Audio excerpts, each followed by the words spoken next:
Bruce Lee is my father, and he's best well known as a martial artist and an action film star, as I'm sure most of you know. He died when I was 4 years old, but I have a really deep memory of him. I don't have those long-form storied memories that you do when you're older, but the memory that I do have is of the feeling of him. I remember his energy, his presence, his love, the safety of it, the power of it, the radiance of it. And to me, that memory is very deep and personal. And it is the memory of the quality of his essential nature. What a lot of people don't know about my father is that he was also a philosopher. He had a very ever-evolving philosophy that he lived. And it is that distinction, that he lived his philosophy and didn't just espouse his philosophy, that made him the force of nature that he was and still engages us today. His wisdom has salvaged me many times in my life. When my brother died, when my heart's been broken, whenever I have faced a challenge to my mind, my body, or my spirit, the way that he expressed himself has lifted me up. And so I come to you today not as a researcher or an educator or a guru or even a life coach, but as a student of Bruce Lee, as his daughter, and also as a student of my own life. So, my big burning question that I want you all to consider today is, how are you? Let me elaborate. Whenever anyone would ask my mom what my father was like, she would say how he was in front of the camera, how you saw him in his films, how you saw him in his interviews, was in fact exactly how he was. There were not multiple Bruce Lees. There was not public Bruce Lee and private Bruce Lee, or teacher Bruce Lee and actor Bruce Lee and family man Bruce Lee. There was just one unified, total Bruce Lee. And that Bruce Lee had a very deep philosophical life practice called self-actualization. You've probably heard that term before.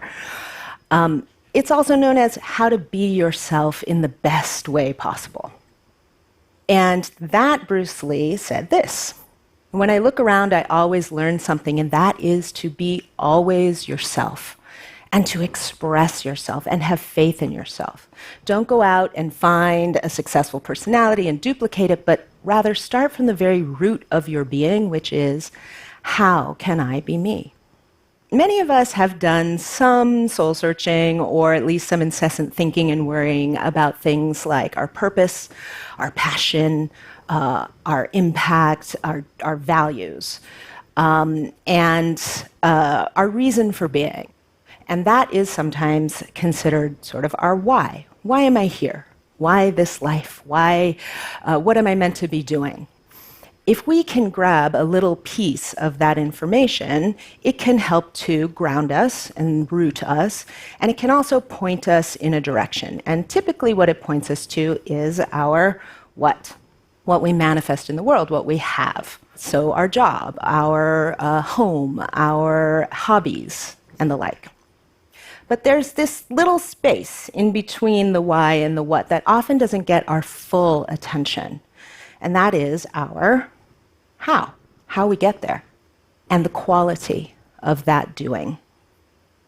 And I want to offer that this is actually the most important part of the equation when it comes to our personal growth, our sense of wholeness, and even the long-term impact that we make. How is the action that bridges the gap from the internal to the external? And bridging the gap is a very important concept for a martial artist like my father. It's how you get from point A to point B. It's how you get from here to your target under the most vital of circumstances. And so it makes all the difference. Do you get there as an amateur? Are you sloppy? Are you wild, chaotic? Sometimes you get lucky, sometimes you're not lucky. Or are you a warrior? Are you confident? Are you focused? Are you skilled? Are you intuitive? Are you expressive, creative, aware?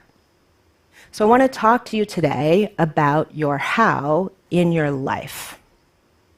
So we do a little bit of, we spend a little time in existential crisis over why am I here? What am I meant to be doing? And we put a ton of effort into our job, our career, our partner that we have, the hobbies we pursue.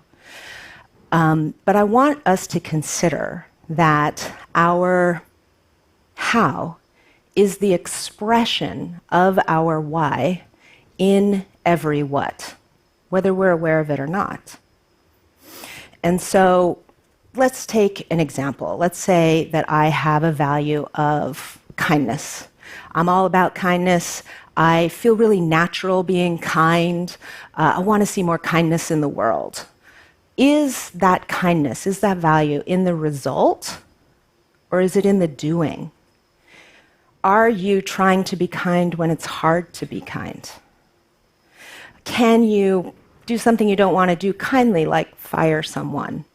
Can you leave a relationship with kindness? If kindness is the value, then are you trying to express it in the whole spectrum of your doing, and trying to do that?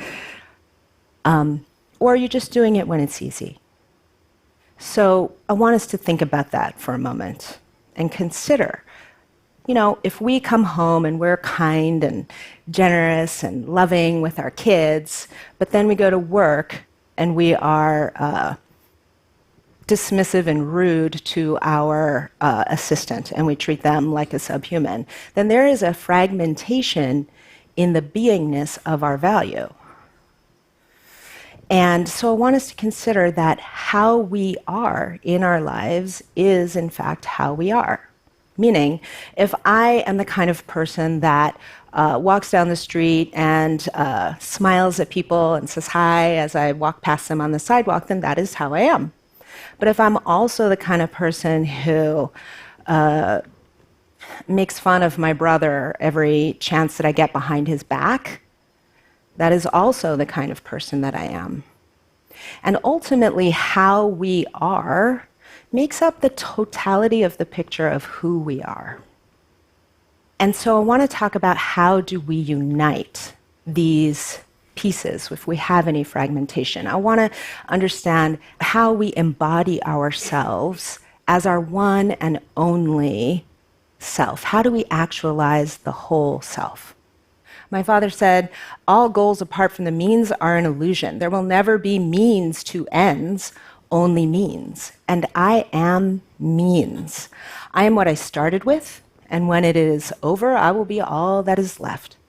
So you can employ a systematic approach to training and practicing, but you can't employ a systematic approach to actually living, because life is a process, not a goal.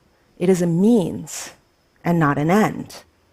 So, to obtain enlightenment, and I'm going to say self-actualize, to be self-actualized, or to obtain wholeness, emphasis should fall not on the cultivation of the particular departments, all of our whats, which then merges into the totality of who we are as a total human being, but rather on the total human being that then enters into and unites those particular departments.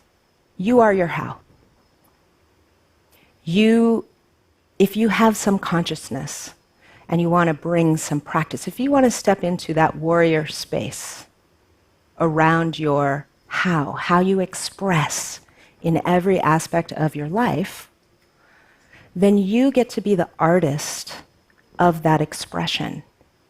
You get to step into that and claim it and exercise it and bring that beingness through your doingness into your havingness.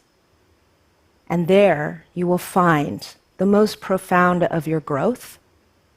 You will find a sense of wholeness, and ultimately you will leave a lasting impact on your environment. My father was his how. He applied the execution of who he was to every aspect of his life. He was way more than that kung fu guy from the 70s. He was someone who worked very hard at actualizing his inner self and expressing it out into the world. And that laid the foundation for what continues to inspire us, engage us, excite us, and attract us to him. He was the embodied example of living fully. He said, "I am means, and there are only means." So I'm going to ask you one more time. Thank you for listening, and please consider, for you, across the spectrum of your doing, how are you? Thank you.